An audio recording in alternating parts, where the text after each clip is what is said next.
Hello everybody and welcome back to another exciting episode of the wonderful, wubulous Project Zomboid. I hope you all had a fantastic day yesterday.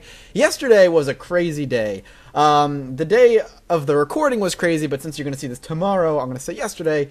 Yesterday was crazy. It was Saturday, and I am just currently coming off of like a 2 or 3 hour break from streaming. I streamed for 10.5 hours yesterday. 10.5 hours! Straight! Well, straight. I shouldn't say straight. I had an hour break in between for some food.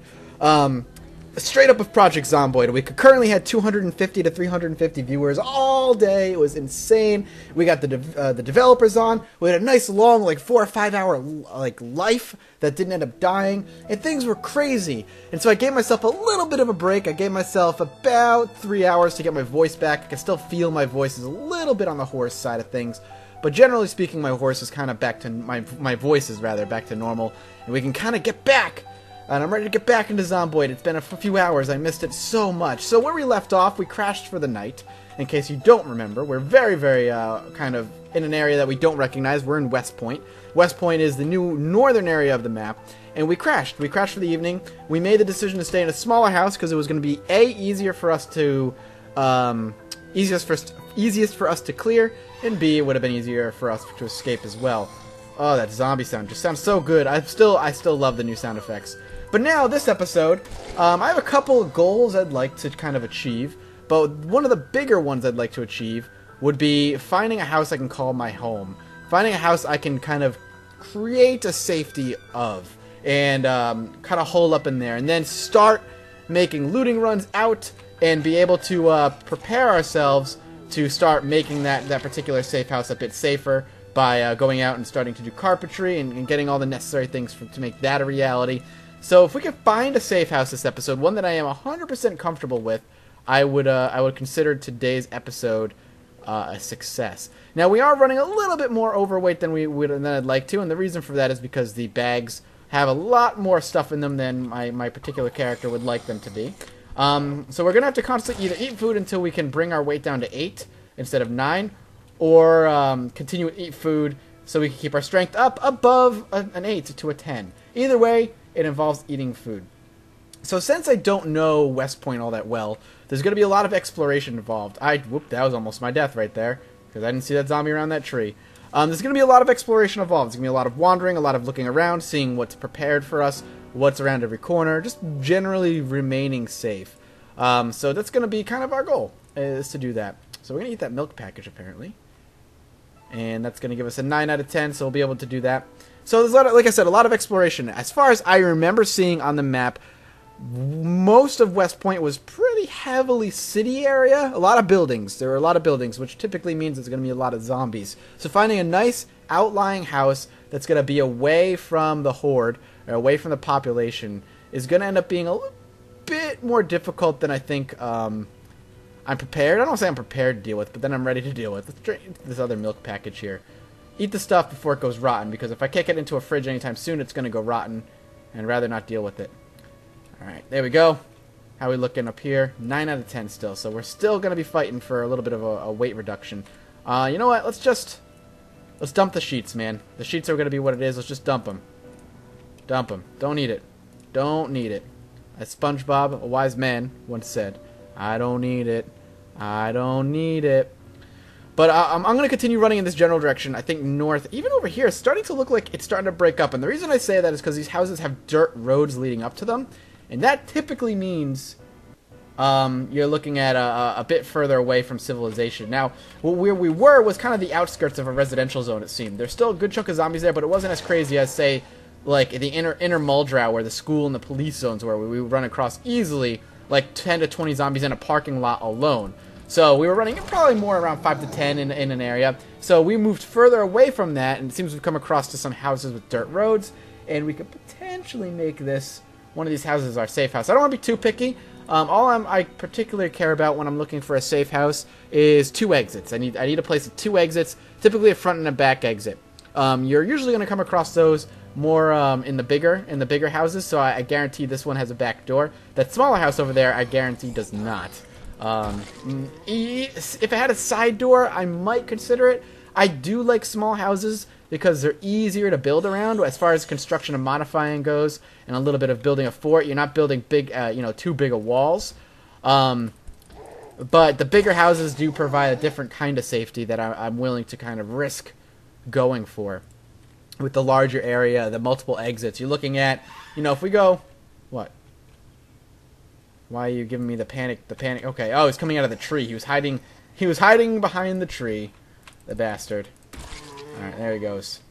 Once we go in here, what we're going to do is start counting exits. So we already have at least one here, and one here. We have 3 exits. Whoa. That opened up nice and easy. Let's hope there's no alarm. Alright, so let's start going through this house. There's no second floor, which is good, because it means there's less rooms to clear. We have 1, 2, 3 exits at the ready. That's good and manageable.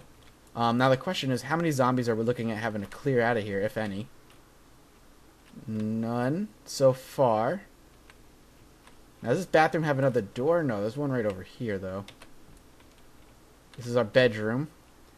Alright, so far I'm going to say this is our house. So we're going to close the curtains in the bedroom. We'll go around and start closing up shop. Alright, everything looks good. We might actually be able to go get our sheets because we didn't actually go as far as I initially thought we were going to. Alright, good. I have a place I'm happily considering home. Alright, let's start packing up. Or should I say, let's start unpacking. Whoever's home this was, thank you. Thank you very much for allowing me to live here. Lemon, orange, radish, and a watermelon. Let's drag all this to the refrigerator. We're also going to have some nice, a nice piece of chicken, some cheese, some bread. We're going to want to try and cook up the raw foods, the raw meats before they start going bad. Let's go to this corner, this thing right here. Let's kind of clear this out and move it. We're going to move it off to a different dungeon, a different cabinet. We're going to clear this out completely. And we're going to go ahead and put our non-perishables in there, which is going to include cereal, canned soup, chips, chocolate, dog food, instant popcorn, our tuna. We're going to go ahead and move all this over here. We're also going to go ahead and, we still have strawberries and mayonnaise, so we're going to go ahead and put those in here. Sounds good. Nice empty thing. Now, I'm also actually going to put these 3 in here as well, because we're going to use the can opener for this. I might actually keep the hammer on me. Now, second thoughts. The hammer's going to stay on me. We're going to put the water up in the refrigerator. We still have a bottle of water here, which we could fill up. And what we're going to do now is check the different cabinets to see if there's any other things worth filling up. I know I probably could have done a little bit of nitpicking instead of moving everything from one cupboard to the other. I probably could have picked out the things I wanted, but I like to do things in mass. Move everything, organize my current inventory, then move into the more specifics. So this particular one, we're going to start looking and taking things that we need. So we're going to take that cooking pot. The dry ramen noodles are going to go here. The tuna is going to go up here.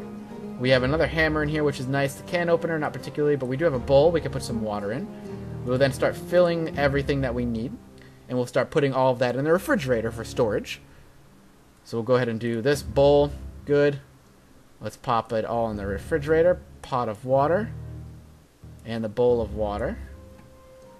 Alright, see, nice and organized. Let's head over here and see what we've got over here.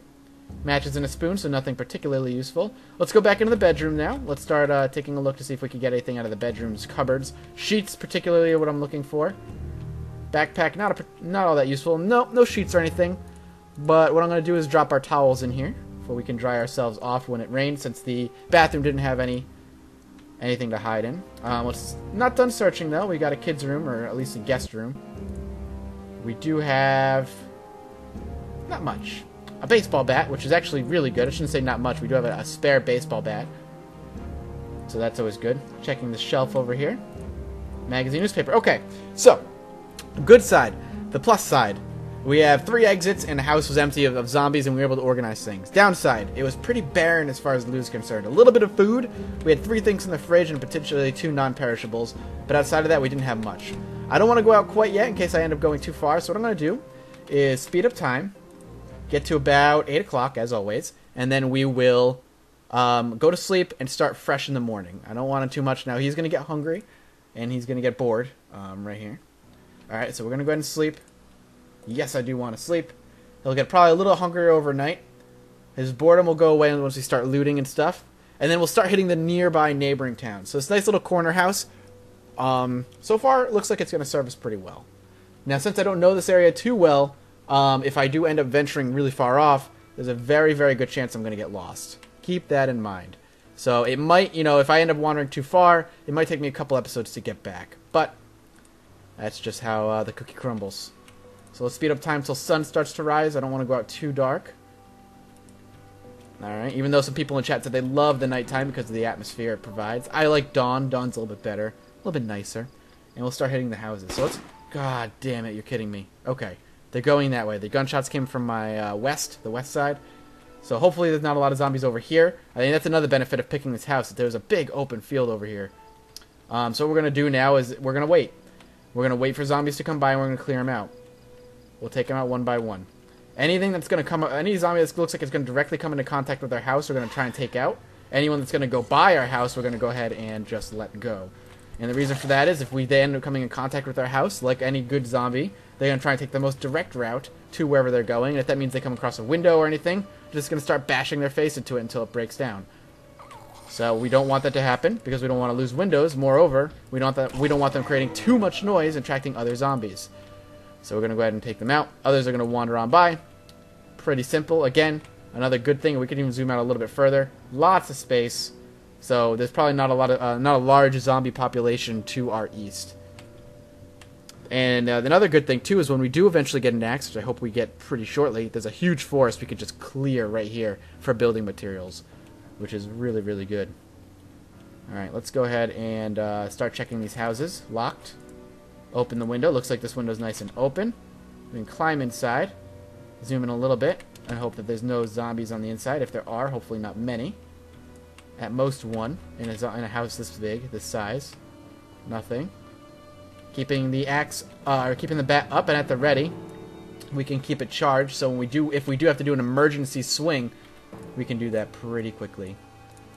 Let's go ahead and grab all these apples. And all this stuff out of their fridge, rather. This is going to be useful. Dry ramen noodles, also useful. Okay. Good, good, good. Nothing over here. Alright, small house, but surprisingly for a small house, it had more food loot than anything else. Than the other, not anything else, but than the house that we had. In fact, we're just going to go ahead and go to the neighboring house right here, and then we'll cut up and go to the house over to our east. There's a zombie over here. There's actually presumably 2 crawlers here, and there's at least 1 zombie over here. So we're going to take care of the walker first, because the crawlers are not going to propose any problem. We're just going to go ahead and take care of him. Just beat them into submission. These guys not even going to bother getting up. Smash window. It's not unlocked. Can't open the door. Smash window. All right, let's just try and pry open this window then. So we can't see into that window. So it means there's a shade drawn over here. Can we see into this one? I do want to see in because I want to see what I'd be walking into. We will sneak over here. There's a good chunk of zombies over here. We'll pull this one back. He saw me. Look behind me, make sure there's no zombies. Knock him over. Kill him in 1 shot, which is good. How's our skills looking? Blunt's going up pretty nicely. We'll try and pop open this window with a few tugs. Hopefully it doesn't take much. Our manly carpenter will hopefully get it popped open. Oh, I hear. Yep, there he is. I knew I heard a zombie. He got a little distracted. He saw me trying to open the window, got a little upset, thought maybe there's some free food involved. Thought he was going to help me out, maybe try and open the window for me. But no, I keep the loot to myself. There is a building with a garage over there, which could potentially have crates inside, which could potentially have axes stored in them. Alright, we were able to pry it open after doing a little bit of work. Close the window. Let's do some exploration. Beautiful. Beautiful, beautiful, beautiful. Water bottle. Oh, that is such a treasure. That is so good. Alright, what else we got? Empty mug. Not really worth grabbing, in my opinion, for water. Don't really need to worry about it too much. Alright. A little nervous going into bathrooms. Tight rooms like that can just generally be a dangerous thing to explore. We're going to take the sheets. Definitely going to take the sheets. Now, I'm curious. We're going to pop open this door, so we have an easy way out. How dangerous this particular house is. We know we've got at least one zombie here, and we've got one off here, but I want to get into the garage. Because there's a potential for crates over here. So let's start sneaking quietly. If we can just sneak, we'll be good. Yeah, I get it. Okay. He's a moonwalker. Down you go. Alright, we've got potentially a lot of danger over here. If I could go around this way, not attract the zombies in the front of the house over there, that'd be great. I would like to take care of her first. I'd rather not have to think about her being on my back the whole time I'm trying to open this window. So sneak up on her. Swing. Down you go. Alright, let's see if I can hear zombie coming. Alright, we'll see what happens. We'll try and open this window here. If we can get inside and check what we got. I don't want to smash the window because that could potentially attract this guy and this guy. Alright, good. Nothing behind me. Let's pop it open. No crates, but a hammer, which is useless, generally speaking. Another hammer. And some nails, which I should probably grab. We'll grab the nails because that can be useful, so we'll go ahead and grab that. And we'll stop here. We'll stop here. Thank you guys so much for watching. Thank you, by the way. We'll pick up next time where we start looking for the new necessary stuff. At least this episode we did find a safe house we could hole up. If you guys are enjoying the series, please let me know and show your support.